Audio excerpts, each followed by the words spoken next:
ನಮ್ಮ ಸುತ್ತ ಅದೊಂದು ಭಯದ ಒಂದು ಇದಿರುತ್ತೆ, ಒಂದು ಸರ್ಕಲ್ ಇದೆ.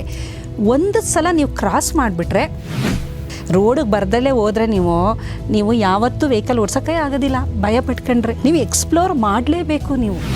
ಬಟ್ ಹೇಗೆ ಯಾವ ರೀತಿ ನಮ್ಮ ಮೆದುಳನ್ನ ನಾವು ಒಂದು ಅಲೈನ್ ಮಾಡ್ಕೊತೀವಿ, ಆ ಸರ್ಕ್ಯೂಟ್ ಡೆವಲಪ್ ಮಾಡ್ತೀವಿ ಅನ್ನೋದ್ರ ಮೇಲೆ ಎಲ್ಲ ನಿಂತಿದೆ. ಈ ಪಾಸಿಟಿವ್ ಆಟಿಟ್ಯೂಡ್ ಇರುತ್ತಲ್ಲ, ನೀವು ನೋಡಿ ಅವ್ರನ್ನ ನೋಡಿ ಎಷ್ಟು ಚೆನ್ನಾಗಿದೆ ಈ ಪಾಯಿಂಟ್. ಅಂದರೆ ಕಳ್ಳತನ ಮಾಡಿದವನಿಗೆ ಭಯ ಇರುತ್ತೆ, ಅದು ಸಹಜ. ಕಳ್ಳತನ ಮಾಡದಿರುವಂಥ ನಮ್ಮಂಥವ್ರಿಗೂ ಭಯ ಇರುತ್ತಲ್ಲ, ಆ ಭಯನ ಓವರ್ಕಮ್ ಮಾಡಿದ್ರೆ ನಾವು ಉದ್ಧಾರ ಆಗಲ್ಲ. ಸೆಲ್ಫ್ ಕಾನ್ಫಿಡೆನ್ಸು, ಸೆಲ್ಫ್ ರೆಸ್ಪೆಕ್ಟು, ಪ್ರಾಮಾಣಿಕತೆ ಇವೆಲ್ಲ ಇದ್ದರೆ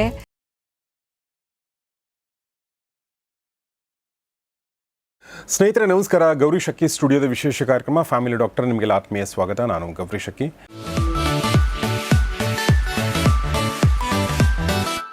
ನಮ್ಮ ಜೊತೆಗೆ Mysuru university department of genetics ಮತ್ತು ಜೆನೋಮಿಕ್ಸ್ನ chairperson doctor Malini S Suttur ಅವರಿದ್ದಾರೆ.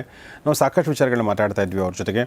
ಇವತ್ತು ನಾನು ಇನ್ನೊಂದು ಪ್ರಶ್ನೆ ಕೇಳಬೇಕು ಅಂದ್ಕೊಂಡೆ. ಅದೇನೆಂದರೆ, ನಾವು ಯಾವುದೇ ಕೆಲಸ ಮಾಡೋಕ್ಕೆ ಹೋದಾಗ, ಯಾವುದನ್ನೇ ಸಾಧನೆ ಮಾಡಬೇಕು ಅಂತ ಅಂದ್ಕೊಂಡಾಗ, ಅಥವಾ ಲೈಫಲ್ಲಿ ಏನೇ ಮಾಡಬೇಕು ಅಂತ ಹೋದಾಗ, ಒಂದು ಕಾಮನ್ ಫ್ಯಾಕ್ಟರ್ ನಮ್ಮನ್ನೆಲ್ಲ ತಡೆಯೋದು ಯಾವುದಂದ್ರೆ ಭಯ.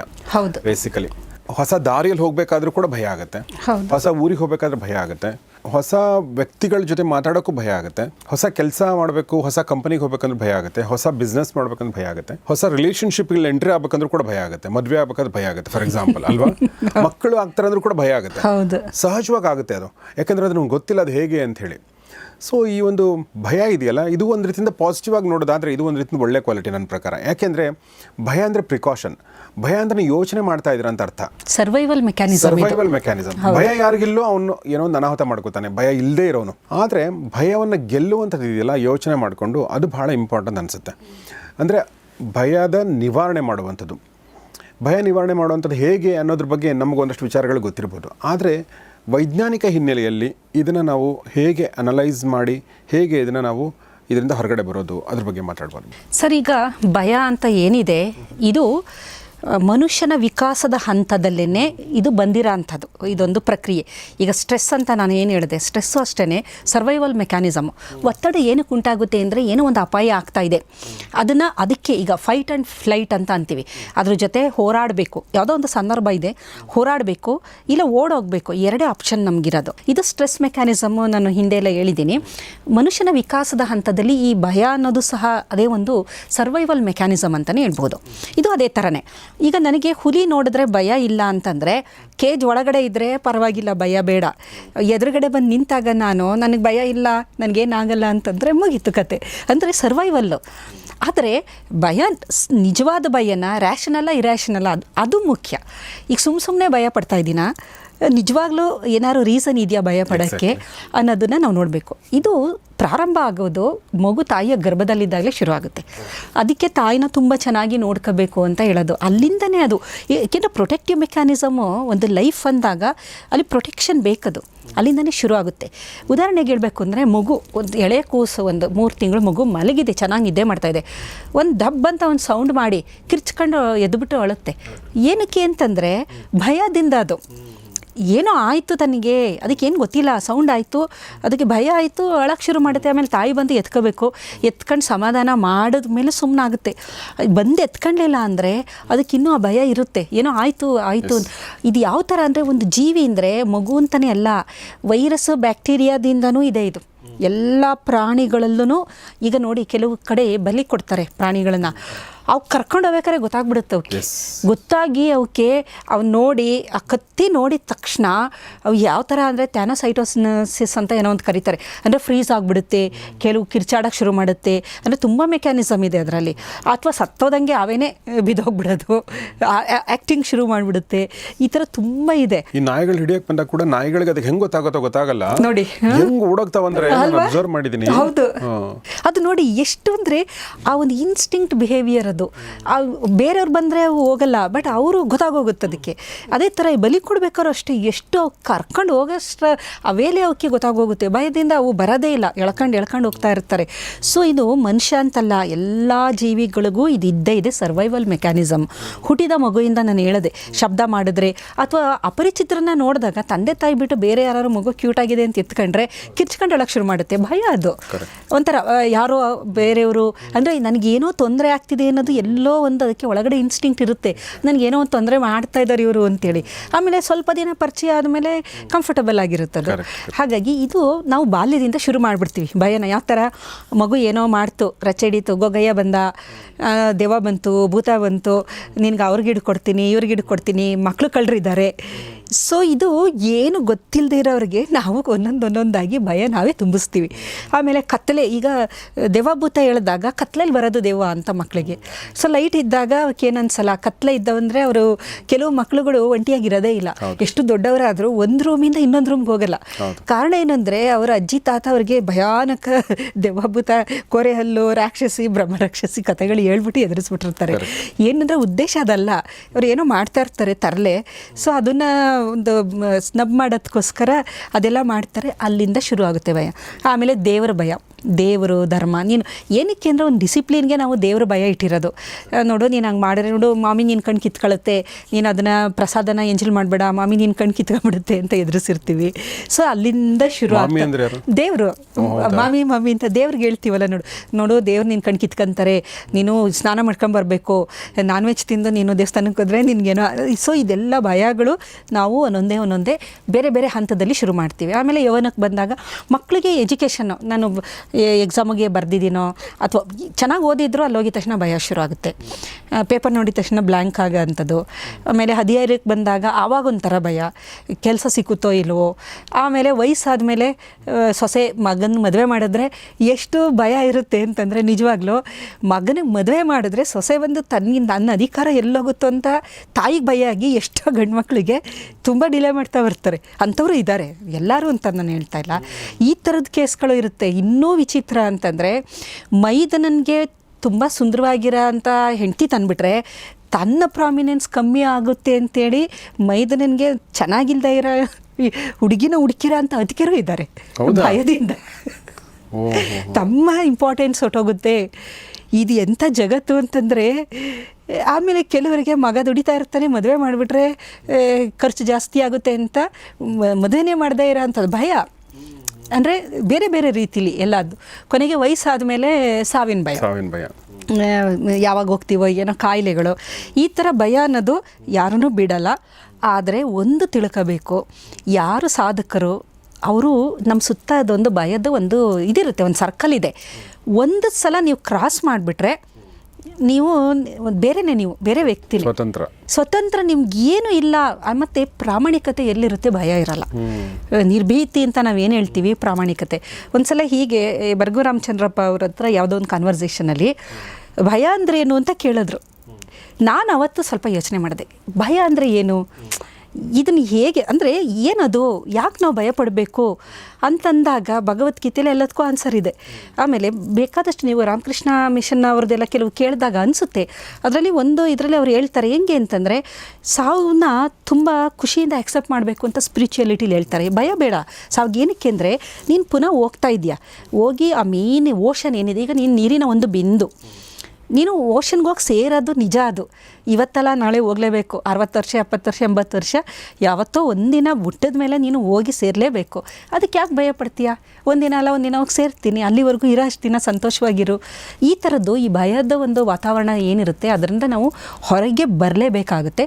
ಅದಕ್ಕೆ ಕೆಲವೊಂದು ವೇಸ್ ಇದೆ, ಅದನ್ನು ನಾವು ಅನುಸರಣೆ ಮಾಡಿದಾಗ ನನಗೆ ಭಯ ಆಗೋದಿಲ್ಲ ಸಾಮಾನ್ಯ. ಈಗ ನೋಡಿ, ತಾರಾಕ್ಸನ್ನು ನೋಡಿಸ್ತೀನಿ ನಾನು, ಹೆವಿ ವೆಹಿಕಲ್ ಆದ್ರೂ ಭಯ ಇಲ್ಲ, ವೆಹಿಕಲ್ ಭಯ ಇಲ್ಲ. ನಿಮಗೆ ಹಿಂದಿನ ಒಂದು ಎಪಿಸೋಡಲ್ಲಿ ನಾನು ಹೇಳಿದೆ, ಒಂದು ಸೆಕ್ಷುವಲ್ ಹರಾಸ್ಮೆಂಟ್ ಕೇಸ್ಗೆ ನಾನು ವಿಟ್ನೆಸ್ ಆಗಿದೆ. ಎಷ್ಟು ಥ್ರೆಟ್ಸ್ಗಳು ಅಂದರೆ ಆವಾಗ ನನಗಿನ್ನೂ ಈ ಭಯದ್ದು ಒಂದು ಇದಿತ್ತು, ನನಗಿನ್ನೂ ಇಲ್ಲ ಅಂತಲ್ಲ, ಸ್ವಲ್ಪ ಎಲ್ಲೋ ಒಂದು ಕಡೆ ಒಂದು ಭಯ ಇತ್ತು. ಆಮೇಲೆ ಒಂದಿನ ಯೋಚನೆ ಮಾಡಿದೆ, ಎಷ್ಟು ದಿನ ಅಂತ ಇವ್ರುಗಳಿಗೆ ಎದುರ್ಕೊಂಡು ಇದು ಮಾಡೋದು. ಮ್ಯಾಕ್ಸಿಮಮ್ ಏನು ಮಾಡ್ತಾರೆ, ಈಗ ಮ್ಯಾಕ್ಸಿಮಮ್ ಏನಾಗ್ಬೋದು ಸರ್, ಮ್ಯಾಕ್ಸಿಮಮ್ ಅಂದರೆ ಒಬ್ಬ ವ್ಯಕ್ತಿದು ಪ್ರಾಣ ಹೋಗ್ಬೋದು. ಅದು ಬಿಟ್ಟು ನೀವು ಅದಕ್ಕಿಂತ ಬಿಯಾಂಡ್ ಇನ್ನೇನು ಮಾಡೋಕ್ಕೆ ಸಾಧ್ಯ? ಸೊ ಮ್ಯಾಕ್ಸಿಮಮ್ ಏನು ಮಾಡ್ಬೋದು, ಸಾಯಿಸ್ಬೋದು, ಅಷ್ಟೇನಾ ಅದಾದಮೇಲೆ ಇನ್ನೇನು ಇಲ್ವಲ್ಲ. ಸೊ ಆ ಥರ ನಾವು ಸ್ವಲ್ಪ ನಮ್ಮ ಥಿಂಕಿಂಗ್, ಈಗ ನೋಡಿ ಯಾವುದೋ ಕಾಯಿಲೆ ಬಂದಿದೆ, ಅದು ನನಗೆ ಹಿಂಗೆ ಆಗೋಗಿದೆ, ನಾನು ಸಾಯ್ತೀನಿ ಅನ್ನೋ ಬದಲು ಅಷ್ಟೇನಾ ಅದು ಅದಾದಮೇಲೆ ಇನ್ನೊಂದಿದೆ, ಐ ವಿಲ್ ಕಮ್ ಬ್ಯಾಕ್. ಅದಕ್ಕೆ ನನಗೆ ಆ ವಿಚಾರದಲ್ಲಿ ಶಂಕರಾಚಾರ್ಯರು ನನಗೆ ನಿಜವಾಗ್ಲೂ ಅವರಂಥ ಮೇಧಾವಿಗಳು ಯಾರೂ ಇಲ್ಲ. ಅವರು ವಿತ್ ಎಲ್ಲ ಸೈಂಟಿಫಿಕ್ ಆಗಿಯೇ ಅವ್ರು ಏನೋ ಹೇಳಿದ್ದಾರೆ, ಪುನರಪಿ ಜನನಂ ಅಂತ ಹೇಳ್ತಾರಲ್ಲ ಅವರು ಭಜಗೋವಿಂದಮ್ಮ ಇದರಲ್ಲಿ. ಸೊ ಅದನ್ನು ಒಂದು ಮೈಂಡಿಗೆ ತಗೊಂಡಾಗ ಭಯನ ಓಡ್ಸೋಕೆ ಅದೊಂದು ವಿಧಾನ ಅಂತ ನನಗನ್ಸುತ್ತೆ.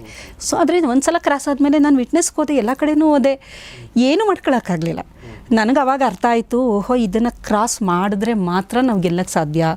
ನೀವು ವೆಹಿಕಲ್ನ ರೋಡಿಗೆ ಬರ್ದಲ್ಲೇ ಹೋದರೆ ನೀವು ಯಾವತ್ತೂ ವೆಹಿಕಲ್ ಓಡ್ಸೋಕ್ಕೆ ಆಗೋದಿಲ್ಲ ಭಯ ಪಟ್ಕೊಂಡ್ರೆ. ನೀವು ಎಕ್ಸ್ಪ್ಲೋರ್ ಮಾಡಲೇಬೇಕು. ನೀವು ಎಕ್ಸ್ಪ್ಲೋರ್ ಮಾಡಿದಾಗಲೇ ನಿಮಗೆ ಅದು ಏನೂ ಇಲ್ಲ ಇದು ಅಂತ ಅನ್ಸೋದಕ್ಕೆ ಸಾಧ್ಯ. ಈ ಥರ ಭಯದಲ್ಲಿ ಕೆಲವು ಅದನ್ನು ಯಾವ ರೀತಿ ನಾವು ಜನರಲೈಸ್ ಮಾಡ್ಕೋಬೋದು. ಕೆಲವು ಸಾಮಾನ್ಯದ್ದು ಭಯ ಅಂತಿರುತ್ತೆ, ಸುಮ್ಮನೆ ಜನರಲೈಸ್ ಆಗಿರೋ ಅಂಥದ್ದು. ಅಂದರೆ ತುಂಬ ಯಾವುದೋ ಒಂದು ಸ್ಪೀಡಾಗಿ ಹೋದಾಗ ಭಯ ಆಗ್ಬೋದು, ಅಥವಾ ಏನೇನಾದರೂ. ಕೆಲವು ಸ್ಪೆಸಿಫಿಕ್ ಇರುತ್ತೆ, ಎತ್ತರದ ಭಯ ಸ್ಪೆಸಿಫಿಕ್. ಅದು ಅಂದರೆ ಕೆಲವರಿಗೆ ಎತ್ತರಕ್ಕೆ ಹೋದಾಗ ಭಯ ಆಗುತ್ತೆ. ಆಮೇಲೆ ಕೆಲವರಿಗೆ ಜಿರಳೆ ನೋಡಿದ್ರೆ ಭಯ ಅಂತಾರೆ, ಕೆಲವರಿಗೆ ಹಾವು ನೋಡಿದ್ರೆ ಭಯ, ಜೇಡ ನೋಡಿದ್ರೆ, ಅಂದರೆ ಒಂದು ಸ್ಪೆಸಿಫಿಕ್ ಆಗಿ ಒಂದು ಫೋಬಿಯಾ ಇರುತ್ತೆ. ಜನರಲೈಸ್ಡ್ ಆಂಗ್ಸೈಟಿ ಇರುತ್ತೆ, ಅದೊಂದು ಭಯ. ಅಂದರೆ ಸುಮಾರು ಈಗ ಎಲ್ಲ ಕ್ರೌಡ್ ಆಯಿತು, ಅವಾಗ ಅನಿಸುತ್ತೆ ಏನೋ ಕ್ರೌಡ್ ಆಗಿದೆ, ಏನೋ ಗಲಾಟೆ ಆಗುತ್ತೆ ಅಂತ, ಏನೋ ಒಂದು ಅದು ಸೂಚನೆ, ಸರ್ವೈವಲ್. ಅದು ನೋಡು ಕ್ರೌಡ್ ಇದೆ, ಸ್ವಲ್ಪ ಹುಷಾರಾಗಿರುವಂಥ ಅಲರ್ಟ್ ಮಾಡೋದಷ್ಟೇ ಬಾಡಿ. ಆದರೆ ಇನ್ನೊಂದಷ್ಟು ಭಯಗಳು ಯಾವ ಥರ ಅಂತಂದರೆ, ಮುಂದೆ 2025 ಮುಂದಿನ ವರ್ಷಕ್ಕೆ ಪ್ರಳಯ ಆಗುತ್ತೆ. ಅದಕ್ಕೆ ನಾವು ಯಾರು ಭಯಪಡೋ ಅಂಥ ಅವಶ್ಯಕತೆ ಇಲ್ಲ. ಅದಕ್ಕೆ ಯಾವುದೇ ಕಾರಣ ಇಲ್ಲ, ಸ್ಪಷ್ಟತೆ ಇಲ್ಲ, ಏನೂ ಇಲ್ಲ, ಆದರೂ ಜನ ಭಯಪಡ್ತಾರೆ. ಸೊ ಈ ಥರದ್ದು ಬೇಕಾದಷ್ಟು ಜನರಲೈಸ್ಡ್ ಆಗಿರೋ ಅಂಥ ಭಯಗಳನ್ನು ನೋಡ್ಬೋದು. ಆದರೆ ಇದನ್ನು ಹೊರಬರೋದು ಹೇಗೆ ವೈಜ್ಞಾನಿಕವಾಗಿ ಅಂತ ನಾವು ನೋಡೋದಾದರೆ, ಫಸ್ಟು ಯಾವುದೇ ಭಯ ಆಗಿರಲಿ ಅದನ್ನು ನಾವು ಬರಿಬೇಕಾಗುತ್ತೆ. ಈಗ ನನಗೆ ಯಾವುದೋ ಒಂದು ಭಯ ಕಾಡ್ತಾ ಇದೆ ನನಗೆ, ಸೊ ಅದನ್ನು ನಾನು ಒಂದು ಪೇಪರ್ ಮೇಲೆ ಅದನ್ನ ಬರೀಲೇಬೇಕು. ನಾನು ಆ ಭಯನ ನಾನು ಬರೀಬೇಕು. ನೆಕ್ಸ್ಟ್ ಸೆಕೆಂಡ್ ಸ್ಟೆಪ್ ಏನಂದರೆ, ಬರೆದ ಆದಮೇಲೆ ಅದು ವರ್ಸ್ಟ್ ಕಂಡೀಷನ್ನ ನಾನು ಬರೆದಿದ್ದೀನಿ. ವರ್ಸ್ಟ್ ಕಂಡೀಷನು ಅದು ಭಯದ್ದು ಬರೆದಿದ್ದೀನಿ. ನಾನು ಮರಣ ಹೊಂದುತ್ತೀನಿ, ಇದರಿಂದ ಭಯ ಆಗ್ತಿದೆ, ಇದಕ್ಕೆ ಭಯ ಆಗ್ತಾ ಇದೆ, ನಾನು ಸಾಯ್ಬೋದು ಅಂತ ಬರೆದಿರ್ತೀನಿ ವರ್ಸ್ಟು. ಬೆಸ್ಟ್ ಕಂಡೀಷನ್ ಏನು ಅಂತ ನಾನು ಅದನ್ನ ರೀಫ್ರೇಮ್ ಮಾಡಬೇಕಾಗತ್ತೆ ಅಷ್ಟೇ. ಅದೇ ಎಂಡ್ ಆದರೆ ದಟ್ ಈಸ್ ದ ಎಂಡ್ ಅಂತಂದಮೇಲೆ ನೀವು ಅದರಿಂದ ಈಚೆ ಆರಾಮಾಗಿ ಬರ್ಬೋದು. ರೀಫ್ರೇಮ್ ಮಾಡ್ತಾ ಬನ್ನಿ. ಉದಾಹರಣೆಗೆ ನನಗೆ ಯಾರ ಜೊತೆನೋ ಮಾತಾಡೋಕ್ಕೆ ನನಗೆ ಭಯ ಆಗ್ತಾಯಿದೆ, ಸಭಾ ಕಂಪನ ಇದೆ. ಬೆಸ್ಟ್ ಪಾರ್ಟ್ ಅಂತಂದರೆ ಯಾವ ಥರ ಅಂದರೆ, ನಾನು ಮಾತಾಡ್ತಾ ಇದ್ದೀನಿ, ಏನಾಗುತ್ತೆ ನೋಡೋಣ, ಇದು ಒಂಥರ ಬಂಡ ಧೈರ್ಯ ಅಂತಂತಾರೆ ನೋಡಿ. ಈಗ ಅದನ್ನು ಫೀಲ್ ಮಾಡ್ಕೊಂಬಿಡೋದು, ಆಲ್ರೆಡಿ ಆಗೋಗಿದೆ, ಏನು ಮಾಡ್ಬೋದು, ರೆಸ್ಕ್ಯೂ ಮೆಥಡಾಲಜಿ, ಇದು ಸರ್ವೈವಲ್ ಮೆಥಡಾಲಜಿ. ಸೊ ಈಗ ನನಗೇನೋ ಒಂದು ತೊಂದರೆ ಇದೆ, ಭಯ ಆಗ್ತಾಯಿದೆ ನನಗೆ, ಅದಾದರೆ ನಾನು ಏನು ಮಾಡ್ಬೋದು ಅಂದಾಗ ನನಗೊಂದಷ್ಟು ವೇಸ್ಗಳು ಸಿಕ್ಕುತ್ತೆ. ಉದಾಹರಣೆಗೆ ಹೇಳಬೇಕು ಅಂದರೆ, ಸಿಂಪಲ್ಲಾಗಿ ಒಂದು ಎಕ್ಸಾಂಪಲ್ ನಾನು ಹೇಳ್ತೀನಿ. ಈಗ ನನ್ನ ಹಸ್ಬೆಂಡ್ ಇಲ್ಲಿ ಮೈಸೂರು ಬೆಂಗಳೂರು ಹೈವೇ ಇದು ಮಾಡಬೇಕಾದ್ರೆ ಅವ್ರಿಗೆ ಲೈಫ್ ಥ್ರೆಟ್ ಇತ್ತು. ಅವ್ರಿಗೆ ಒಂದು ಬೆದರಿಕೆನೂ ಹಾಕಿದ್ರು, ಯಾರೋ ಒಬ್ಬರು ಸ್ಟ್ರಾಂಗ್ ಪೊಲಿಟಿಷಿಯನ್ನು ಮನೆಗೆ ಕರೆದು ಹೆದರಿಸಿ ಏನೇನೋ ಒಂದು ಆಗಿತ್ತು. ಎಲ್ಲ ಗೊತ್ತಲ್ವ, ದೊಡ್ಡ ಪ್ರಾಜೆಕ್ಟ್ ಅಂದಾಗ ಅವ್ರದ್ದು ಎಕ್ಸ್ಪೆಕ್ಟೇಷನ್ ಬೇರೆ ಥರ ಇರುತ್ತೆ. ಇವರು ಒಂದು ಲೆಟರ್ನ ಹೈಯರ್ ಅಥಾರಿಟಿಗೆ ಬರೆದ್ರು. ಏಕೆಂದರೆ ಡಾಕ್ಯುಮೆಂಟ್ ಆಗಲಿ ನಾಳೆ ದಿನ ಹೆಚ್ಚು ಕಮ್ಮಿ ಆದರೆ ಏನು ಅಂತಲೇ ಗೊತ್ತಾಗೋದಿಲ್ಲ ಅಲ್ವಾ, ಅದಕ್ಕೋಸ್ಕರ ಅಂತ ಹೇಳ್ಬಿಟ್ಟು ಅದನ್ನು ಒಂದು ಡಾಕ್ಯುಮೆಂಟು ಎಲ್ಲರಿಗೂ ಹೋಯ್ತದು, ಎಲ್ಲ ಸೆಕ್ರೆಟ್ರಿಗೋಯ್ತು, ಮಿನಿಸ್ಟ್ರಿಗೋಯ್ತು, ಪ್ರೈಮ್ ಮಿನಿಸ್ಟ್ರು, ಎಲ್ಲರಿಗೂ. ಈಗಲೂ ಆ ಲೆಟರ್ ಇದೆ, ಯಾರು ಏನೇನು ತೊಂದರೆ ಕೊಡ್ತಿದ್ದಾರೆ. ಮನೆಗೆ ಕರೆದು ಥ್ರೆಟ್ ಮಾಡಿದರು, ನೀವು ನಮಗೆ ಸಪೋರ್ಟ್ ಮಾಡಲಿಲ್ಲ ಅಂದರೆ, ನಾವು ಹೇಳ್ದಷ್ಟು ನೀವು ನಮಗೆ ಇದು ಮಾಡಿಕೊಡ್ಲಿಲ್ಲ, ಅನುಕೂಲ ಮಾಡಿಕೊಡ್ಲಿಲ್ಲ ಅಂದರೆ ನಿಮಗೆ ಏನು ಮಾಡಬೇಕು ಮಾಡ್ತೀವಿ ಅದನ್ನು ಕರೆಕ್ಟಾಗಿ ಥ್ರೆಟ್ ಮಾಡಿದರು. ಅದು ನನಗೆ ಗೊತ್ತಿತ್ತು. ಎಷ್ಟು ಭಯ ಆಗೋದು ನನಗೆ ಅಂದರೆ, ಅವರು ದಿನ ಬರೋದು 12 ಗಂಟೆ ರಾತ್ರಿ, ಮಧ್ಯರಾತ್ರಿ 1 ಗಂಟೆ. ಪ್ಯಾನಿಕ್ ಅಟ್ಯಾಕ್ ಶುರು ಆಗೋಯ್ತು ನನಗೆ. ಎದ್ದು ಮಲಗಿರ್ತಿದ್ದೆ, ಎದ್ದು ನೋಡಿದ್ರೆ ಇನ್ನೂ ಬಂದಿರ್ತಿರ್ಲಿಲ್ಲ. ಫುಲ್ ಸ್ವೆಟ್ಟಿಂಗು, ಒಂಥರ ಹಾರ್ಟ್ ಎಲ್ಲ ಹೊಡ್ಕೊಳ್ಳೋದು, ತುಂಬ ಒಂಥರ ಹೆಂಗಾಗೋಗಿತ್ತು ಅಂದರೆ ಸೈಕಲಾಜಿಕಲಿ ನಾನು ಹುಚ್ಚಿಯಾಗ್ಬಿಡ್ತಿದ್ನೋ ಏನೋ, ತುಂಬಾ ನನಗೆ ಭಯ ಆಗ್ತಾಯಿತ್ತು. ಆಮೇಲೆ ಯೋಚನೆ ಮಾಡಿದೆ, ಓಹೋ ಹಿಂಗಾದರೆ ಸತ್ತೋಗ್ಬಿಡ್ತೀನಿ, ನಾನು ಎದ್ರಕಂಡೇ ಸತ್ತೋಗ್ಬಿಡ್ತೀನಿ, ಇವು ಏನು ಮಾಡೋದು ಅಂಥೇಳಿ. ಸೊ ಆಮೇಲೆ ಕೂತ್ಕೊಂಡು ಯೋಚನೆ ಮಾಡಿದೆ, ವರ್ಸ್ಟ್ ಕಂಡೀಷನ್ ಏನಾಗ್ಬೋದು, ಏನು ಆಯಿತು, ತೊಂದರೆ ಆಯಿತು, ಏನೋ ಆಯಿತು, ತೊಂದರೆನೇ ಆಗೋಯ್ತು, ನಾನು ಏನು ಮಾಡಬೇಕು ನೆಕ್ಸ್ಟು, ನನ್ನ ಜವಾಬ್ದಾರಿ ಏನು, ಮಕ್ಕಳಿದ್ದಾರೆ, ನಾನು ಅದನ್ನು ನೋಡ್ಕೋಬೇಕು. ಸೊ ಅದು ಯಾವಾಗ ಫಸ್ಟಿಗೆ ನಾನು ರೆಡಿ ಆದೆ, ಫೇಸ್ ಮಾಡ್ತೀನಿ ಅಂತ, ಅದು ನ್ಯಾಚುರಲಾಗಿ ಕಮ್ಮಿ ಆಗ್ತಾ ಬಂತು. ಇದು ನಾನು ಏನಕ್ಕೆ ಇದನ್ನು ಹೇಳ್ತಾ ಇದ್ದೀನಿ ಅಂತಂದರೆ, ಭಯದ ಕಾರಣ ಹುಡುಕಿ ನೀವು ಸ್ವಲ್ಪ ಅದಕ್ಕೆ ರೆಸ್ಕ್ಯೂ ಏನು ಮಾಡಬೇಕು ಪ್ರೊಟೆಕ್ಷನ್ ಮಾಡ್ಕೋಬೇಕಾಗುತ್ತೆ. ಏನೋ ಒಂದು ತೊಂದರೆ, ಈಗ ನನಗೆ ಏನೋ ಥ್ರೆಟ್ ಇದೆ ಅಂದರೆ ಬಿಡು ನನಗೇನು ಆಗಲ್ಲ ಅಲ್ಲ, ಸರ್ವೈವಲ್ ಮೆಕ್ಯಾನಿಸಮ್. ನಿಮಗೆ ಭಯ ಆಯಿತು, ಸರ್ವೈವಲ್ ನೋಡು ಥ್ರೆಟ್ ಇದೆ, ಹುಷಾರಾಗಿರು. ಸೊ ಅವಾಗ ನೀವು ಅದನ್ನೊಂದು ಕಂಪ್ಲೇಂಟ್ ಮಾಡ್ಬೋದು, ಒಂದು ಪೊಲೀಸ್ ಪ್ರೊಟೆಕ್ಷನ್ ತಗೋಬೋದು. ಇದು ಬೇರೆ ಬೇರೆ ಥರದ ಭಯಗಳಿಗೆ ನಾನು ಹೇಳ್ತಾ ಇರೋದು, ಒಂದು ಎಕ್ಸಾಂಪಲ್ ಹೇಳಿದ್ದು ಅದು. ಇದೊಂದು ನೆಕ್ಸ್ಟು ವಿಜುವಲೈಸೇಷನ್ ನಾವು ಯಾವ ಥರ ಮಾಡಬೇಕು ಅಂದರೆ, ನನಗೊಂದು ಭಯ ಆಗ್ತಾಯಿದೆ, ಈಗ ನನಗೆ ಮಾತಾಡೋಕ್ಕೆ ಸಭಾಕಂಪನ ಇದೆ ಅಂದರೆ ನಾನು ತುಂಬ ದೊಡ್ಡ ಇದರಲ್ಲಿ ಮಾತಾಡ್ದಂಗೆ ನಾನು ವಿಜುವಲೈಸ್ ಮಾಡ್ಕೋಬೇಕು. 10,000 ಜನ ಇದ್ದಾರೆ, ಇಲ್ಲ 1,00,000 ಜನ ಇದ್ದಾರೆ, ಅವ್ರ ಮುಂದೆ ನಾನು ಮಾತಾಡ್ತಾ ಇದ್ದೀನಿ ಅಂತ ನನಗೆ ನಾನೇ ಅದನ್ನ ವಿಜುವಲೈಸ್ ಮಾಡ್ಕೋಬೇಕು. ಮಾಡ್ಕೊತಾ ಬಂದರೆ ಗ್ರ್ಯಾಜುವಲ್ ಆಗಿ ಆ ಭಯ ನಿಮ್ಮಿಂದ ಕಮ್ಮಿ ಆಗ್ತಾ ಬರುತ್ತೆ, ಆಗುತ್ತದು. ಇದು ಏಕೆಂದರೆ ಇದೆಲ್ಲ ನ್ಯೂರೋ ಸೈನ್ಸ್ ರಿಲೇಟೆಡ್. ಅದು ಒಳಗಡೆ ಒಂದು ಮೆಕ್ಯಾನಿಸಮ್ ನಡೀತಾ ಇರುತ್ತೆ, ರೀವೈರಿಂಗು. ಈಗ ಬ್ರೈನಲ್ಲಿ ಒಂದು ವೈರಿಂಗ್ ಆಗಿದೆ, ಅದು ಹೆಂಗೆ ಅಂದರೆ ಅದು ಸರಿ ಇಲ್ಲ ಕನೆಕ್ಷನು, ನಿಮ್ಗೆ ಭಯದ ಕನೆಕ್ಷನ್ ನಾನು ಹೇಳ್ತಿರೋದು. ಅದನ್ನ ರೀವೈರ್ ಮಾಡಿದ್ರೆ ಎಲ್ಲ ಚಾನಲ್ ಓಪನ್ ಆಗುತ್ತೆ, ಕ್ಲಾರಿಟಿ ಸಿಗುತ್ತೆ ನಿಮಗೆ. ಸೊ ನಿಮ್ಗೇನಾಗುತ್ತೆ, 10,000 ಅಲ್ಲದವರು ಒಂದು 10 ಜನದ ಹತ್ರ ಮಾತಾಡ್ತೀರ. ನೀವು 10,000 ಜನದ ಜೊತೆ ನಾನು ಮಾತಾಡ್ದಾಗೆ ನೀವು ಮಾತಾಡಿದ್ರೆ ಅದನ್ನು ಇಮ್ಯಾಜಿನ್ ಮಾಡ್ತಾ ಬರೋ ವಿಜುವಲೈಸು 10 ಜನ ಜೊತೆ ಮಾತಾಡ್ತೀರ, ಏನು ವಿತೌಟ್ ಎನಿ ಇನಿಬಿಷನ್. ಆಮೇಲೆ 100 ಜನದ ಜೊತೆ ಮಾತಾಡ್ತೀರ, 1000 ಜನದ ಜೊತೆ ಮಾತಾಡ್ತೀರ. ಇದು ಆ ಥರ ಗ್ರಾಫ್ ಇನ್ಕ್ರೀಸ್ ಆಗ್ತಾ ಹೋಗುತ್ತೆ. ಸೊ ಇನ್ನೊಂದು ಬಹಳ ಮುಖ್ಯವಾದದ್ದು ಭಯ ಆದಾಗ ಬ್ರೀದಿಂಗ್. ನಾನು ಎಲ್ಲ ಕಡೆ ಹೇಳ್ತಾ ಇದ್ದೀನಿ, ಬ್ರೀದಿಂಗ್ ಪ್ರಾಣ ಶಕ್ತಿ, ಅದೇನೇ ಪ್ರಾಣ ನಮ್ಮದು. ಸೊ ಭಯ ಆಯಿತು ಅಂತಂದರೆ ಡೀಪ್ ಬ್ರೀದ್ ಮಾಡಿ ಅಂತಾರೆ. ಅದರಲ್ಲಿ ನ್ಯೂರೋ ಸೈಂಟಿಸ್ಟ್ ಹೇಳೋದು ಬಾಕ್ಸ್ ಬ್ರೀದಿಂಗ್ ಅಂತಾರೆ. 4-4-4 4 inhalation, 4 count, hold 4 times, exhalation 4, box breathing ಅಂತಾರೆ. ಇಲ್ಲ ಇನ್ನೊಂದು 4-7-8 ಕಾಮನ್ ಆಗಿ ನೀವು ಯಾರನ್ನೇ ಕೇಳಿ 4-7-8 4 ಇನಲೇಷನ್ 4 ಟೈಮ್ಸ್ ಅಂದರೆ ಕೌಂಟ್ ಮಾಡೋದು, 1 2 3 4 ಅಷ್ಟು ಇನಲ್ ಮಾಡೋದು, 7 ಹೋಲ್ಡ್, 8 ಎಕ್ಸೆಲ್. ದೀರ್ಘವಾಗಿ ಉಸಿರು ಬಿಡಬೇಕು. ಏನಾಗುತ್ತೆ ಅಂದರೆ ನಿಮ್ಮ ಪ್ರೀಫ್ರಂಟಲ್ ಕಾರ್ಟೆಕ್ಸ್ ಆ್ಯಕ್ಟಿವೇಟ್ ಆಗುತ್ತೆ, ಬ್ರೈನ್ ಕಾಮ್ ಡೌನ್ ಆಗುತ್ತೆ, ಕ್ಲಾರಿಟಿ ಸಿಕ್ಕುತ್ತೆ. ಭಯ ಪಡ್ತಿರೋದು ಸರಿನಾ ತಪ್ಪ, ನಿಜಾನ ಸುಳ್ಳ, ಸುಮ್ಮನೆ ಭಯ ಪಡ್ತಾ ಇದ್ದೀನ ನಾನು ಅನ್ನೋದು ಗೊತ್ತಾಗುತ್ತೆ. ಈಗ ಎಕ್ಸಾಮ್ಗೆ ಹೋದಾಗ ಈಗ ನೋಡಿ, ಕೆಲವೊಂದು ಕ್ಲಾರಿಟಿ ಏನಕ್ಕೆ ಬೇಕು ನಮಗೆ ಅಂತ ಅನ್ನೋದಾದರೆ, ಈಗ ನಾನು ಒಂದು ಇಂಟರ್ವ್ಯೂಗೆ ಹೋಗ್ತಾ ಇದ್ದೀನಿ, ನನಗೆ ಭಯ ಶುರು ಆಗೋಯ್ತು, ನಾನು ಸೆಲೆಕ್ಟ್ ಆಗ್ತೀನೋ ಇಲ್ವೋ ಅಲ್ವಾ, ಈಗ ನನ್ನ ಸೆಲೆಕ್ಟ್ ಮಾಡ್ತಾರೋ ಇಲ್ವೋ ಅನ್ನೋದು ಒಂದು ಭಯ. ಈಗ ಇಲ್ಲಿ ನಾನು ಒಂದು ಕ್ಲಾರಿಟಿ ನನ್ನ ಮೈಂಡ್ ಏನು ಕೊಡುತ್ತೆ ನನಗೆ, ಇದು ನಾನು ಬ್ರೀದಿಂಗ್ ಮಾಡಿದಾಗ ನಾನಲ್ಲಿ ಚೆನ್ನಾಗಿ ಪರ್ಫಾರ್ಮ್ ಮಾಡ್ಬೋದು, ನನ್ನ ಕೈಲೇನಾಗುತ್ತೆ ಅದನ್ನ ನಾನು ಮಾಡ್ಬೋದು. ರಿಸಲ್ಟ್ ನಾನು ಕೊಡೋಕ್ಕಾಗಲ್ಲ, ಅವ್ರ ಮೈಂಡ್ ಸೆಟ್ಟು, ಅವ್ರ ಕ್ಯಾಲ್ಕುಲೇಷನ್, ಅವ್ರದ್ದೇನೋ ಒಂದಿರುತ್ತೆ ಅದ್ರ ಮೇಲೆ. ಸೊ ನನ್ನ ಕೈಲಿ ಏನಾಗುತ್ತೆ ಅದನ್ನ ನಾನು ಮಾಡಬೇಕು. ಈ ಭಯ ಇಟ್ಕೊಂಡು ನಾನು ಹೋದಾಗ ನನ್ನ ಪರ್ಫಾರ್ಮೆನ್ಸು ಡೌನ್ ಆಗಿಬಿಡುತ್ತೆ. ನಾನು ಹೇಳಿದ್ದು ಕ್ಲಾರಿಟಿ ಸಿಕ್ತು ಅನ್ಸುತ್ತೆ. ಈಗ ನನಗೆ ಭಯ ಆಲ್ರೆಡಿ ಬಂತು, ನಾನು ಸೆಲೆಕ್ಷನ್ ಆಗ್ತೀನೋ ಇಲ್ವೋ ಭಯ ಶುರು ಆಗೋಯ್ತು. ಈ ಭಯದಿಂದ ನಾನು ಅಲ್ಲಿ ಹೋಗಿ ನಾನು ಪರ್ಫಾರ್ಮ್ ಮಾಡೋಕ್ಕಾಗೋದಿಲ್ಲ. ನಂದು ಪಾಸ್ಚರು, ನನ್ನ ಮಾತು, ಎಲ್ಲದೂ ಕಾಂಪ್ರಮೈಸ್ ಆಗುತ್ತೆ. ಸೊ ನಂದು ಕೆಲಸ ನಾನು ಮಾಡ್ತಾಯಿದ್ದೀನಿ, ಅದು ಆದರೆ ಫೈನು, ಆಗಲಿಲ್ಲ ಅಂದರೆ ನೋ ಪ್ರಾಬ್ಲಮ್. ಆ ಭಯ ಏನಿದೆ, ಆಗುತ್ತೋ ಇಲ್ವೋ, ನಾನು ಸೆಲೆಕ್ಟ್ ಆಗದೇವ್ರು ಏನು ಮಾಡೋದು, ಸೆಲೆಕ್ಟ್ ಆಗಲಿಲ್ಲ ಅಂದರೆ there are many other options ಇದ್ದೇ ಇರುತ್ತೆ.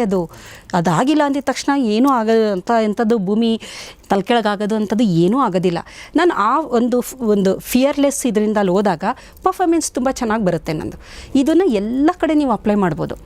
ಈಗ ನನ್ನ ಮಗ ಯಾವುದೋ ಒಂದು ಎಕ್ಸಾಮ್ ತಗೊಂಡಿದ್ದಾನೆ, ಆಗುತ್ತೋ ಇಲ್ವೋ, ಆಯಿತಾ ಫೈನ್, ಆಗಲಿಲ್ವಾ ದೆರ್ ಇಸ್ ಅನದರ್ ಆಪ್ಷನ್. ಒಂದು ಬಾಗಿಲು ಕ್ಲೋಸ್ ಆದರೆ ಇನ್ನೂ 10 ಬಾಗಿಲು ಓಪನ್ ಇರುತ್ತೆ. ಆಮೇಲೆ ಆ ಬಾಗಿಲು ಓಪನ್ ಮಾಡೋಕ್ಕೆ ಫಸ್ಟ್ ಟ್ರೈ ಮಾಡಿ, ಕಂಪ್ಲೀಟ್ 100% ಎಫರ್ಟ್ ಹಾಕಿ. ಅಕಸ್ಮಾತ್ ಆಗದೆ ಇದ್ದಾಗ ಮತ್ತೇನು ಮಾಡಬೇಕಂತ ಯೋಚನೆ ಮಾಡಿ. ಖಂಡಿತ ಅದು. ಸೊ ಹಾಗಾಗಿ ಇದನ್ನು ಈ ಬ್ರೀದಿಂಗ್ ಮಾಡಿದಾಗ, ನಾವು ದೀರ್ಘವಾಗಿ ಬ್ರೀದ್ ಮಾಡಿದಾಗ, ಬಾಕ್ಸ್ ಬ್ರೀದಿಂಗ್ ಹೇಳಿದೆ, ಭಯ ಆಯಿತು ಅಂದರೆ ಬೇಕಾದ್ರೆ ಮಾಡಿ, ಖಂಡಿತ 1-2 ನಿಮಿಷಕ್ಕೆ ನಿಮಗೆ ರಿಲ್ಯಾಕ್ಸ್ ಆಗಿಬಿಡ್ತೀರಿ, ಕ್ಲಾರಿಟಿ ಸಿಗ್ತಾ ಬರುತ್ತೆ. ಹಾಗಾಗಿ ಇದೊಂದನ್ನು ಮಾಡ್ಬೋದು. ನೆಕ್ಸ್ಟು ಇನ್ನೊಂದು ಭಾಳ ಮುಖ್ಯವಾಗಿರೋದು ಮ್ಯಾನಿಫೆಸ್ಟೇಷನ್. ಅದು ತುಂಬ ಜನ ಹೀಲರ್ಸು, ಥೆರಪಿಸ್ಟು ಅಥವಾ ಇವರು ಸುಮಾರು ಎಲ್ಲ ಈ ಯೋಗಿಗಳು ಇವರೆಲ್ಲ ಇರ್ತಾರಲ್ಲ, ಕ್ಲಾಸಸ್ ಎಲ್ಲ ಮಾಡ್ತಾರಲ್ಲ, ಅದೆಲ್ಲ ಮಾಡಿಸ್ತಾರೆ. ಅವ್ರು ಹಾಗೆ ಹೇಳ್ತಾರೆ, ನಾನು ವಿತ್ ಸೈಂಟಿಫಿಕ್ ಎವಿಡೆನ್ಸ್ ಏನಾಗುತ್ತೆ ಒಳಗೆ ಅಂತ ಹೇಳ್ತಾ ಇದ್ದೀನಿ.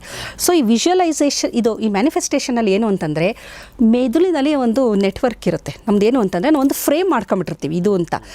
ಅದನ್ನು ನಾವು ಆ ವೈರಿಂಗ್ನ ರೀಫ್ರೇಮ್ ಮಾಡಬೇಕಾಗುತ್ತೆ. ಆ ಸರ್ಕ್ಯೂಟ್ಸ್ ಇರುತ್ತಲ್ಲ, ಅದನ್ನು ಸರಿ ಮಾಡಬೇಕು ನೀವು. ಸೊ ಏನು ಮಾಡಬೇಕು, ನನಗೇನೋ ಒಂದು ಭಯ ಆಗ್ತಾಯಿದೆ ಅಂದಾಗ ಆ ಭಯನ ಕಲ್ಪನೆ ಮಾಡ್ಕೊಂಡು ಮ್ಯಾನಿಫೆಸ್ಟ್ ಮಾಡ್ಕೊಂಡು ಆ ಭಯ ಈಗ ಇಲ್ಲಿ ನನ್ನ ಹೃದಯಕ್ಕೆ ಬರ್ತಿದೆ. ಈಗ ನೋಡಿ, ನೀವು ಯಾವುದೋ ಒಂದು ಕ್ಲಾಸ್ ಅಟೆಂಡ್ ಮಾಡಿದ್ರೆ ಅವ್ರು ಏನು ಹೇಳ್ತಾರೆ, ನಿಮ್ಮ ಹೈಯರ್ ಕಾನ್ಷಿಯಸ್ಸು ನಿಮಗೆ ಏನು ಮಾಡ್ತಾ ಇದೆ ಅಂದರೆ ಒಂದು ಬೆಳಕನ್ನು ಕೊಡ್ತಾ ಇದೆ, ಬೆಳ್ಳಿಯ ಬೆಳಕು ನಿಮ್ಮ ತಲೆಯಿಂದ ಬರ್ತಾ ಇದೆ, ದೇಹದಲ್ಲೆಲ್ಲ ಹರಡ್ತಾ ಇದೆ, ಆಮೇಲೆ ನಿಮ್ಮ ದೇಹದಲ್ಲಿರುವ ಎಲ್ಲ ಟಾಕ್ಸಿನ್ಗಳು ಹೊರಗಡೆ ಬರ್ತಾ ಇದೆ, ಇದನ್ನು ನೀವು ನೋಡ್ತಾ ಇದ್ದೀರಾ, ಫೀಲ್ ಮಾಡ್ತಿದ್ದೀರಾ ಅಂತಾರೆ. ಅದು ಏನಾಗ್ತಿರಲ್ಲ ನಾವೇ ಫೀಲ್ ಮಾಡ್ಕೋಬೇಕದು. ಇಲ್ಲಿ ಆ್ಯಕ್ಚುಲಾಗಿ ಏನು ಮಾಡಬೇಕು ಅಂದರೆ ನಾವು ಅದನ್ನು ಫೀಲ್ ಮಾಡ್ಕೋಬೇಕು. ಅಲ್ಲೇನು ಆಗ್ತಾ ಇಲ್ಲ, ಎಲ್ಲಿ ಬೆಳಕು ಏನು ಬಂದಿರಲ್ಲ, ಬರ್ತಾ ಇದೆ ಅಂತ ನಾನು ನನ್ನ ಥಾಟ್ಸ್ ಅಂತ ಏನಿದೆ, ಥಾಟ್ಸ್ ಹೆಂಗಾಗುತ್ತೆ ಅಂತಂದರೆ ಇಟ್ ಆ್ಯಸ್ ಅ ಎನರ್ಜಿ, ಅದು ಕನ್ವರ್ಟ್ ಆಗುತ್ತೆ. ಸೊ ಅದನ್ನು ನಾನು ಭಯನ ಒಂದು ಕಡೆ ಇಟ್ಟು ಆ ಭಯ ಸಣ್ಣದಾಗಿ ಪೀಸ್ ಆಗೋ ಥರ ನಾನು ಅದನ್ನು ಕಲ್ಪನೆ ಮಾಡ್ಕೋಬೇಕು. ಕಲ್ಪನೆನೇ ಅದು, ಅದೇನು ಆಗ್ತಾ ಇಲ್ಲ. ನಾನು ಎಲ್ಲ ಭಯನ ಕ್ರೋಢೀಕರಿಸ್ಕೊತಾ ಇದ್ದೀನಿ. ಕ್ರೋಢೀಕರಿಸ್ಕೊಂಡು ಈಗ ಫಾರ್ ಎಕ್ಸಾಂಪಲ್ ಎಲ್ಲ ಭಯ ನನ್ನ ಹಾರ್ಟಿಗೆ ಬಂತು ಅಂತ ಇಟ್ಕೊಳ್ಳೋಣ. ಅಲ್ಲಿಂದ ಈಚೆ ತೆಗಿತಾ ಇದ್ದೀನಿ, ಈಚೆ ತೆಗೆದು ನೋಡಿ ಟೇಬಲ್ ಮೇಲೆ ಇಡ್ತಾ ಇದ್ದೀನಿ, ನಂತರ ಅದನ್ನು ನಾನು ಡೆಸ್ಟ್ರಾಯ್ ಮಾಡ್ತಾ ಇದ್ದೀನಿ ಅಂತ ಆ ಥರ ನಾವು ಮ್ಯಾನಿಫೆಸ್ಟ್ ಮಾಡ್ಕೊತಾ ಬಂದರೆ ಒಂದು ಸಲಕ್ಕಾಗಲ್ಲ, ಒಂದಷ್ಟು ಸಲ ಮಾಡ್ತಾ ಬಂದರೆ ಇದನ್ನು ಖಂಡಿತವಾಗಿ ಆಗುತ್ತೆ. ಇದನ್ನು 8 ವೀಕ್ಸ್ ಮಾಡಿ, 8 ವೀಕ್ಸ್ ಅಂದರೆ 2 ಮಂತ್ಸ್ ಮಾಡಿದ್ರೆ ಆಗುತ್ತೆ ಅಂತಾರೆ. 66 ಡೇಸ್ ಅಂತಾರೆ.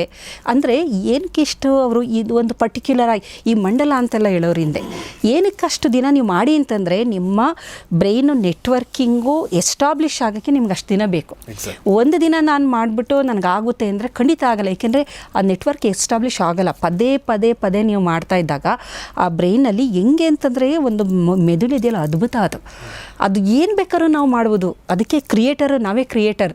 ಬಟ್ ಹೇಗೆ ಯಾವ ರೀತಿ ನಮ್ಮ ಮೆದುಳನ್ನ ನಾವು ಒಂದು ಅಲೈನ್ ಮಾಡ್ಕೊತೀವಿ, ಆ ಸರ್ಕ್ಯೂಟ್ ಡೆವಲಪ್ ಮಾಡ್ತೀವಿ ಅನ್ನೋದ್ರ ಮೇಲೆ ಎಲ್ಲ ನಿಂತಿದೆ. ಈ ಪಾಸಿಟಿವ್ ಆಟಿಟ್ಯೂಡ್ ಇರುತ್ತಲ್ಲ, ನೀವು ನೋಡಿ ಅವ್ರು ಏನಂದ್ರೂ ಬಿಡೋದಿಲ್ಲ. ಏಕೆಂದರೆ ಅವರು ಪದೇ ಅದನ್ನು ಮಾಡಿ ಆ ನೆಟ್ವರ್ಕ್ನ ಆ ಥರ ಸ್ಟ್ರಾಂಗಾಗಿ ಎಸ್ಟಾಬ್ಲಿಷ್ ಮಾಡಿಬಿಟ್ಟಿರ್ತಾರೆ. ಆಮೇಲೆ ಅಮೆಗ್ಡೆಲಾ ಯಾವುದು ಲಿಂಬಿಕ್ ಸಿಸ್ಟಮ್ ಇದೆ ಸಪ್ರೆಸ್ ಮಾಡ್ತಾರೆ. ಹೆದರಿಕೆನೇ ಆಗೋದಿಲ್ಲ ಅವ್ರಿಗೆ. ಫಾರ್ ಎಕ್ಸಾಂಪಲ್ ಈಗ ನೋಡಿ, ಡಿಫೆನ್ಸಲ್ಲಿರೋರು ಎಷ್ಟು ಸ್ಟ್ರಾಂಗ್ ಆಗಿರ್ತಾರೆ. ನಾವೊಂದು ಕ್ರೌಡ್ ನೋಡ್ರೆ ನಾವು ಎದ್ರಕಂತೀವಿ. ಅವರು ಗೊತ್ತಿರುತ್ತೆ ಸಾಯ್ಬೋದು ಅಂತ ಗೊತ್ತಿದ್ರೂ ಅವರು ಫೈಟ್ ಮಾಡ್ತಾರೆ. ಆಮೇಲೆ ಪೈಲಟ್ಗಳು ನಮಗೆ ಬರೀ ಫ್ಲೈಟಲ್ಲಿ ಕೂತಿದ್ದಾಗಲೇ ಭಯ ಆಗ್ತಿರುತ್ತೆ, ಅವರು ಅದನ್ನು ಓಡಿಸೋರು. ಏನೇ ಆದರೂ ಅವ್ರಿಗೂ ಗೊತ್ತು ಅವ್ರ ಜೀವನೂ ಹೋಗುತ್ತೆ ಅಂಥೇಳಿ. ಸೊ ಯಾವ ರೀತಿ ಅವರು ಅದರಿಂದ ಈಚೆ ಬಂದಿರ್ತಾರೆ ಅಂದರೆ, ನಮ್ಮ ಸುತ್ತ ಒಂದು ಭಯ ಇದೆ, ಅದರಿಂದ ಆ ಸರ್ಕಲಿಂದ ನಾವು ಈಚೆ ಬರಬೇಕು. ಈ ಮ್ಯಾನಿಫೆಸ್ಟೇಷನ್ ಇನ್ನೊಂದು ಬಹಳ ಮುಖ್ಯವಾದದ್ದು ಒಂದು ಪಾಯಿಂಟ್ ಇದೆ. ಅದೇನು ಅಂತಂದರೆ, ಭಯ ಮತ್ತು ನಂಬಿಕೆ ಎರಡೂ ಒಟ್ಟಿಗೆ ಇರಲ್ಲ. ನಿಮಗೆ ನಂಬಿಕೆ ಇದ್ದಾಗ ಭಯ ಇರಲ್ಲ, ನಂಬಿಕೆ ಇಲ್ಲದೆ ಹೋದರೆ ಭಯ ಇರುತ್ತೆ. ಇದಕ್ಕೆ ಒಂದು ಸಣ್ಣದು ಸ್ಟೋರಿ ಒಂದು ಸಲ ರಾಮಕೃಷ್ಣ ಆಶ್ರಮದಲ್ಲಿ ಒಬ್ಬರು ಗುರೂಜಿ ಹೇಳಿದರು. ಏನಂತಂದರೆ, ಒಂದು ವಿಮಾನ, ಅಲ್ಲಿ ಎಲ್ಲ ಪ್ಯಾಸೆಂಜರ್ಸ್ ಎಲ್ಲ ಕೂತಿರ್ತಾರೆ, ಒಂದು ಪುಟ್ಟ ಹುಡುಗಿನೂ ಕೂತಿರ್ತಾಳೆ, ಅವಳು ಏನೋ ಪುಸ್ತಕ ಓದ್ತಾ ಇರ್ತಾಳೆ. ಏನಾಗುತ್ತೆ, ಒಂದು ಸ್ವಲ್ಪ ಹೊತ್ತಿಗೆ ಅದು ಶೇಕ್ ಆಗೋಕ್ಕೆ ಶುರು ಆಗುತ್ತೆ. ಕ್ಲೌಡು ಇದು ಏನೋ ಆಗಿ ಏನೋ ಅಪಘಾತ ಆಗುತ್ತೆ ಅಂತ ಎಲ್ಲರಿಗೂ ಎಲ್ಲ ಕಿರ್ಚಾಡೋದು, ಇದು ಮಾಡೋದು, ದೇವ್ರನ್ನ ಪ್ರಾರ್ಥನೆ ಮಾಡೋದು, ಸ್ಕ್ರೀಮಿಂಗ್ ಎಲ್ಲ ಇರುತ್ತಲ್ಲ, ಅದೆಲ್ಲ ಆಗ್ತಿರುತ್ತೆ. ಆವಾಗ ಆ ಹುಡುಗಿ ಸುಮ್ಮನೆ ಆರಾಮಾಗಿ ಕೂತಿರ್ತಾಳೆ, ಎಷ್ಟು ಕೂಲಾಗಿರ್ತಾಳೆ ಅಂದರೆ, ಆಮೇಲೆ ಯಾರೋ ಕೇಳ್ತಾರೆ, ನಮಗಿಷ್ಟು ಭಯ ಆಗ್ತಾಯಿದೆ, ನಾವೆಲ್ಲ ಸತ್ತೇ ಹೋಗ್ತೀವಿ, ನೀನು ಹೆಂಗೆ ಆರಾಮಾಗಿ ಕೂತಿದ್ಯಾ ಅಂದಾಗ ಆ ಹುಡುಗಿ ಒಂದು ಮಾತು ಹೇಳುತ್ತೆ, ಆ ಪೈಲಟು ನಮ್ಮ ಅಪ್ಪನ ಮೇಲೆ ನನಗೆ ನಂಬಿಕೆ ಇದೆ, ನಮ್ಮಪ್ಪ ಸೇಫಾಗಿ ಲ್ಯಾಂಡ್ ಮಾಡ್ತಾರೆ, ಆ ನಂಬಿಕೆ ನನಗಿದೆ. ಅಲ್ಲಿಗೆ ಹಾಗೆ ಅವನು ಸೇಫಾಗಿ ಲ್ಯಾಂಡ್ ಮಾಡ್ತಾರೆ. ಇಲ್ಲಿ ಅಪ್ಪ ಅನ್ನೋದು ಭಗವಂತ, ಹೈಯರ್ ಕಾನ್ಷಿಯಸ್. ನಮಗೆ ಆ ಹೈಯರ್ ಕಾನ್ಷಿಯಸ್ ಮೇಲೆ ನಂಬಿಕೆ ಇದ್ದರೆ ಭಯ ಯಾವತ್ತೂ ಇರೋದಿಲ್ಲ. ನಮ್ಗೆ ಎಲ್ಲದೂ ನಿನಗೆ ಬಿಟ್ಟಿದ್ದೀನಿ, ನೀನು ಅದೇನು ಮಾಡ್ತೀಯ ಮಾಡು ಅಂತಂದಾಗ ಭಯ ಇರಲ್ಲ. ಎಲ್ಲಿ ನಂಬಿಕೆ ಇರೋದಿಲ್ಲ, ನಮ್ಮದೆಲ್ಲ ಅದೇ ಕತೆ. ದೇವ್ರನ್ನ ಸಂಪೂರ್ಣ ನಂಬಲ್ಲ ಯಾರೂ. ನಂಬಿದ್ರೆ ನಿಮಗೆ ಭಯ ಏನಕ್ಕಿರುತ್ತೆ? ಈ ದೇವರಿದ್ದಾನೆ, ನನ್ನ ಕಾಪಾಡ್ತಾನೆ ಸದಾ ಅಂತಂದಾಗ ಭಯನೇ ಇರೋದಿಲ್ಲ. ನಮ್ಮದೆಲ್ಲ ಅರ್ಧಂಬರ್ಧ, ಇದಾನೋ ಇಲ್ವೋ, ಕಾಪಾಡ್ತಾನೋ ಇಲ್ವೋ, ಆ ಥರ ಇದ್ದಾಗ ಏನಾಗುತ್ತೆ, ಭಯ ಬರುತ್ತೆ. ಸೊ ಭಯದ ವೈಜ್ಞಾನಿಕತೆನ ನಾವು ನೋಡೋದಾದರೆ ನಂಬಿಕೆ ಬೇಕು. ನಂಬಿಕೆ ಎಲ್ಲಿರುತ್ತೆ, ಭಯ ಅಲ್ಲಿ ಖಂಡಿತ ಇರಲ್ಲ. ನಮ್ಮ ಮೇಲೆ ನಂಬಿಕೆ ಇರಬೇಕು, ಒಂದು ಭಯ ಇರಲ್ಲ. ನನ್ನ ಸುತ್ತಮುತ್ತ ಇರೋವ್ರ ಮೇಲೂ ನಂಬಿಕೆ ಇರಬೇಕು. ಕೆಲವು ನಂಬೋದಿಲ್ಲ, ಅದಕ್ಕೆ ಭಯ. ಅಯ್ಯೋ ಅವನ ಕೈಲಿ ಕೊಟ್ಬಿಟ್ರೆ ಅವನು ಏನೋ ಮಾಡ್ತಾನೆ, ಏನೋ ಮಾಡಲ್ಲ, ಆದ್ರೂ ನಂಬಲ್ಲ. ಈ ಬಿಸ್ನೆಸ್ಸಲ್ಲೆಲ್ಲ ಭಯದಿಂದ, ಅಪನಂಬಿಕೆಯಿಂದನೇ ಎಷ್ಟೋ ರಿಲೇಷನ್ಗಳು ಹಾಳಾಗೋಗುತ್ತೆ. ಅಯ್ಯೋ ನಾನು ಸಾಲ ಕೊಟ್ಟಿರ್ತೀನಿ, ಅವನು ವಾಪಸ್ ಕೊಡಲ್ಲ, ಭಯ. ಆದರೆ ಹೋಯ್ತು, ಆ ಅಕಸ್ಮಾತ್ ಅವನು ಕೊಡ್ತಾನೆ, ಕೊಡೋದೇ ಇಲ್ಲ, ವರ್ಸ್ಟ್ ಪಾಸಿಬಲ್ ಸಿಚುಯೇಷನ್ನು ಹೋಯ್ತಾ, ಹೋಗಲಿ ಬಿಡಿ, ನಾನು ಒಂದು 50,000 ಅವನು ಕೊಡಲಿಲ್ಲ ಅಂದರೆ ನಾನು ಬದುಕಂತೀನಿ, ನನಗೇನೂ ಆಗೋದಿಲ್ಲ. ಸೊ ಏನೂ ಆಗಲ್ಲ, ಕೊಡ್ತಾರೆ. ಸೊ ಈ ಭಯ, ನಂಬಿಕೆ ಮತ್ತು ಭಯ ಎರಡೂ ಅಪೋಸಿಟು. ನಂಬಿಕೆ ಎಲ್ಲಿರುತ್ತೆ, ಭಯ ಇರಲ್ಲ. ನಂಬಿಕೆ ಇಲ್ಲದಾಗ ಭಯ ಬಂದೇ ಬರುತ್ತೆ. ಸೊ ಹಾಗೆ ಭಯವನ್ನು ಓವರ್ಕಮ್ ಮಾಡೋದು ಹೇಗೆ ಅನ್ನೋದ್ರ ಬಗ್ಗೆ ಹೇಳಿದರು. ಇದ್ರ ಜೊತೆಗೆ ಇನ್ನೊಂದು ಪಾಯಿಂಟ್ ನನಗೆ ನೀವು ಹೇಳ್ತಿರ್ಬೇಕು ಅನ್ನಿಸ್ತಾ ಇತ್ತು. ಈಗ ಲಾಸ್ಟ್ ಎಪಿಸೋಡಲ್ಲಿ ಮಾಡಿದ್ವಿ ನಾವು ಭ್ರಷ್ಟಾಚಾರದ ಬಗ್ಗೆ ಮಾತಾಡಿದ್ವಲ್ಲ, ತಪ್ಪು ಮಾಡಿದವ್ರಿಗೆ ಭಯ ಇರುತ್ತಲ್ಲ. ಸೊ ಅದು ವ್ಯಾಲಿಡ್ ಭಯ ಅದು. ಖಂಡಿತ. ಓಕೆ, ನೀವು ಕಳ್ಳತನ ಮಾಡಿದ್ದೀರಾ, ಪೊಲೀಸರು ಬರ್ತಾರ ನಿಮ್ಮ ಭಯ ಆದರೆ ನಂಬಿಕೆಯಲ್ಲಿ ನೋಡಿ, ಅಲ್ಲೇ ನಂಬಿಕೆ ಗೊತ್ತು ಅವನಿಗೆ, ಅವ್ನು ಕಳ್ಳ ಅಂತ ಗೊತ್ತು, ನಂಬಿಕೆ ಇಲ್ವಲ್ಲ ಅವನಿಗೆ. ಹಾಗಾಗಿ ಪ್ರಾಮಾಣಿಕತೆ ಇದ್ದಾಗ ಭಯ ಇರಲ್ಲ. ಪ್ರಾಮಾಣಿಕತೆ ಅದೇ ಸ್ಟ್ರೆಂತ್. ಪ್ರಾಮಾಣಿಕತೆ ಸ್ಟ್ರೆಂತ್ ಏನು ಅಂದರೆ ಅವ್ಯಕ್ತ ಭಯ ಮಾಡಿರೋನಿಗೆ ಖಂಡಿತ ಗೊತ್ತಿರುತ್ತೆ ಅವನಿಗೆ. ಅದು ಅವನು ಎಲ್ಲ ಇಡೀ ಜಗತ್ತಿಗೆ ಮೋಸ ಮಾಡ್ಬೋದು, ಆದರೆ ಒಳಗಡೆ ಅವನಿಗೆ ಖಂಡಿತ ಎಲ್ಲೋ ಒಂದು ಕಡೆ ಆ ಭಯ ಇದ್ದೇ ಇರುತ್ತೆ ಅವನಿಗೆ. ನೋಡಿ ಎಷ್ಟು ಚೆನ್ನಾಗಿದೆ ಈ ಪಾಯಿಂಟ್. ಅಂದರೆ ಕಳ್ಳತನ ಮಾಡಿದವನಿಗೆ ಭಯ ಇರುತ್ತೆ, ಅದು ಸಹಜ. ಕಳ್ಳತನ ಮಾಡದಿರುವಂಥ ನಮ್ಮಂಥವ್ರಿಗೂ ಭಯ ಇರುತ್ತಲ್ಲ, ಆ ಭಯನ ಓವರ್ಕಮ್ ಮಾಡಿದ್ರೆ ನಾವು ಉದ್ಧಾರ ಆಗಲ್ಲ.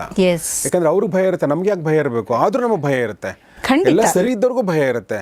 ಇನ್ನೊಂದು ನಾನು ಅಬ್ಸರ್ವ್ ಮಾಡಿರೋದು, ಯಾರಾದರೂ ತಪ್ಪು ತಿಳ್ಕೊಳ್ತಾರೆ ಅನ್ನೋ ಭಯ ಬೇರೆ ಇರುತ್ತೆ. ಹೌದು ಅಲ್ವಾ? ನಾವು ತಪ್ಪು ಮಾಡಲ್ಲ, ಆದರೆ we want to make sure that please ಮಾಡ್ತೀವಿ ನಾವು.